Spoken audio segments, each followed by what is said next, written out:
Hello, my name is Sarah. I am a co-facilitator at DAREarts, and this is the second in a series of videos that I'm making for you about zine making and zines. This is Pip. He's a lovebird that I'm fostering right now. He's extremely sweet. He's also very loud, hence the earplugs. Don't do that stuff. Ow.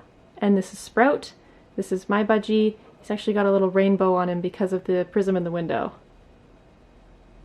He looks itchy. In the first video, I talked a little bit about what zines are, the history of them, a little bit about some of the people that make them, and in this video, I'm going to talk a bit about how to get an idea for a zine, if you don't already have one, and then what to do with it once you do have one. Quick note about the creative process, rarely is it linear. So if you're watching this and you're thinking that none of the stuff that I'm outlining really makes sense or it doesn't seem to apply to you, that's totally fair. The best way of going about it is the one that works for you. So first I just want to explain a couple of the terms that I like to use when I'm kind of thinking about zine making. The first one is content, and the second is form. So the content of the zine is what actually goes in the zine. Form is how it goes in the zine. So the form includes the size of the zine, the paper, the ink that you use, whether it's color or black and white, whether it's handmade or printed. I think my definitions are a little bit different than the way these terms are commonly used in like academia and stuff, but I'm all for being a little bit flexible with stuff like that. When you make a zine, you always have both things. Often when you're sort of conceptualizing a zine, you might start with one and the other will follow. Most of the time when I make zines, I have an idea of what I actually want to put in it, but every once in a while I get an idea for a zine and I just know I want it to be small, or I want it to be like a long rectangle. Wherever the inspiration starts is just kind of the thread that you should pull at.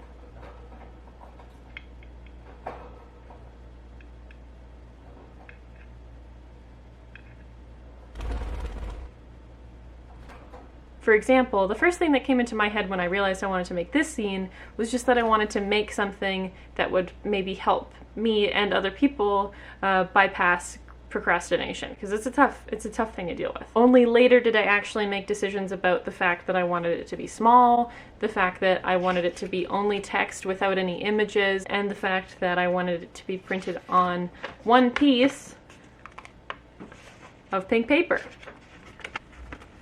Is it this way? Almost forgot how to put it back together. So you start off with an idea, and then a lot of the time the details just come later. Over here though is a zine where the form came first. I wanted it to be a little rectangular zine with scanned images, and that was my only guiding insight. The actual content ended up being mostly photos from my Instagram with the occasional just kind of put right in there. So in this case, the form was actually my initial inspiration, and the content, what was actually in it, kind of came later. These terms aren't necessary in the process of zine making. I kind of like to get into the nitty-gritty of stuff like this, just because it's my kind of deal. The TLDR of all of this kind of stuff is just start with whatever comes first. Don't worry if things seem like they're weird or out of order. When it comes to zine making, you get to decide not only what you make, but how you make it. Next, we're going to talk about how one decides what they want to make. Maybe you know you want to make a zine, but you don't know what you want it to be about. Maybe you have a couple of ideas, but you don't know where to start. If you don't have an idea already, a great way to get one is to read some prompts. Prompts are used in art, in writing, because you can make a zine about whatever you want. The prompts, theoretically, are endless. However, I have made a little worksheet that can serve as a starting point if you would like. Really, I think you could make a zine about anything that would be rewarding or fun to work on. When you have an idea, there's a couple of ways you can sort of strengthen it. The way I imagine it, ideas kind of start off like a seed, and it just needs a little bit of care to grow it. You can water and feed the seed by talking to people about it, by journaling, by researching, by brainstorming. I love having conversations with my friends about my especially odd ideas. If they like the idea too and want to get in on it, you can decide to work on a collaborative zine and sort of all work on something together.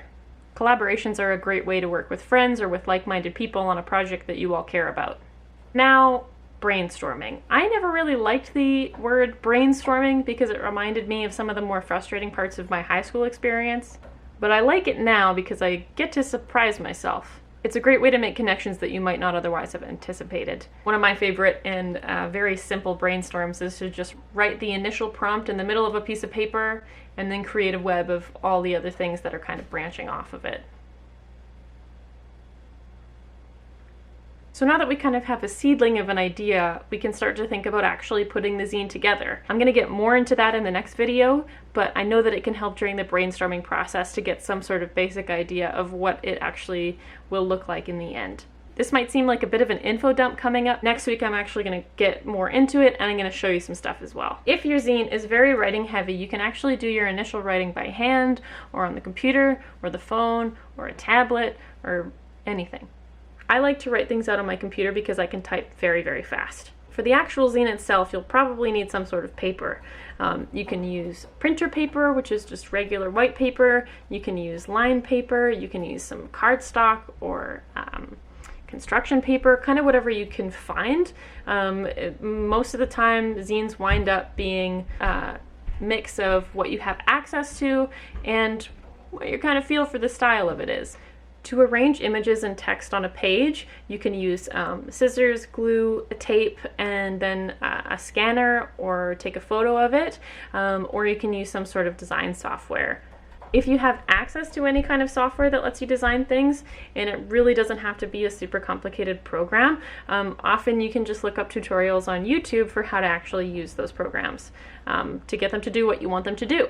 So you really don't need any kind of fancy software to make zines. If you do want to like print a bunch of them, it will help to have access to a photocopy machine or printer. So in the next video, I am going to talk a little bit more about the materials and actually putting a zine together. It will also not just be me talking. This week, let's just work on finding and growing our idea.